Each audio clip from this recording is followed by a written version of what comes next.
Welcome back to the Denny Sanford Premier Center, where it's time for Coach's Comments with Stars head coach Rocky Russo, being brought to you by Southside Auto Tech. The Stars pick up a 3-2 victory over Sioux Falls with two big goals in the third period. And Rocky, I want to go to the game winner by Mason Marcellus. You changed up that line. You used Brendan Ali, Klaus Weinbergs, and Mason Marcellus all on the same line, and it cashed in. There's a ton of talent on that line. Take me through your decision to go through that one in the third period.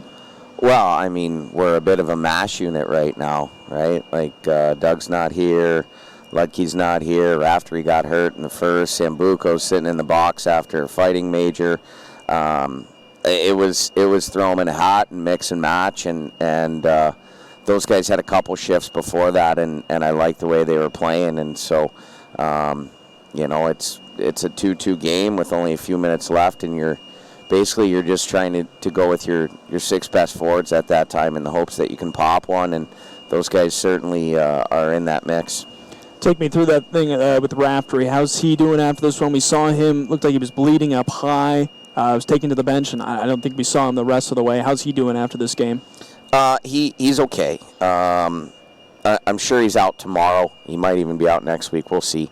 I haven't had a chance to watch it. I actually think that it was our guy that ran into him, which is unfortunate. But it's one of those things where sometimes it happens, and he's okay. But if it's a playoff game, he's probably back out there. But in December, you're gonna take the cautious approach and make sure that everything's all right with him, and that's what we're doing right now.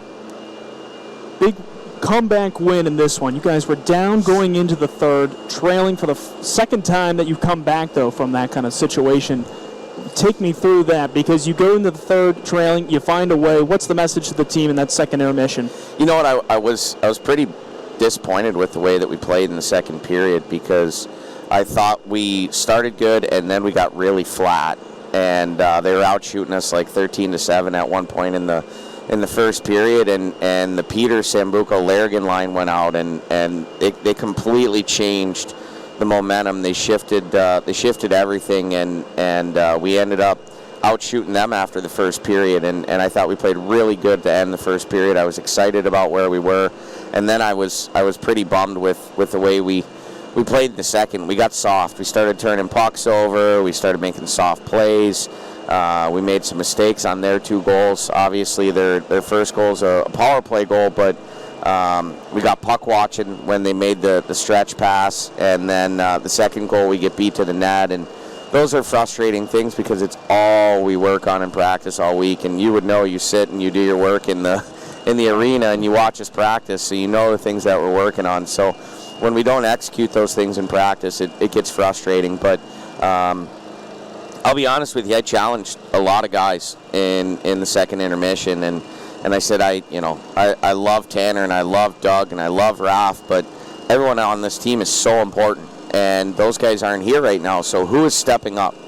Who is filling those roles? And I thought Mason was awesome tonight, and he's not 100%. He's gotten through some pain. And I said, who else is matching his intensity right now? Like, why are we making these cute, soft plays? That's not our identity. That's not our process. And so we had a pretty challenging conversation, and the response we got shows the type of character that this team has. So really, really proud of our willingness to just not quit in the third period and find our way into a big road win. One thing you really preached a lot during practice this week was getting pucks on net. You did outshoot Sioux Falls tonight, 38-36. How satisfied were you with your team's ability to generate chances tonight? I thought it was good in the second half of the first period. I thought it was mediocre in the second. And although we generated chances in the third, I thought we played catch with the goalie's glove too much. And we're screaming to shoot pucks blocker. And the first one that we shoot blocker goes posting in for the game-winning goal. So Art's pretty good at what he does, and he gives the guys a goalie pre-scout every game, and the goalie pre-scout said shoot pucks blocker.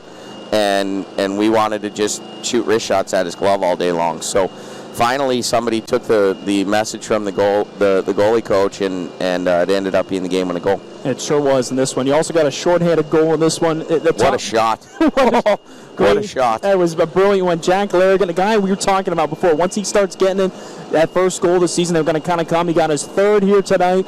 Great play by him.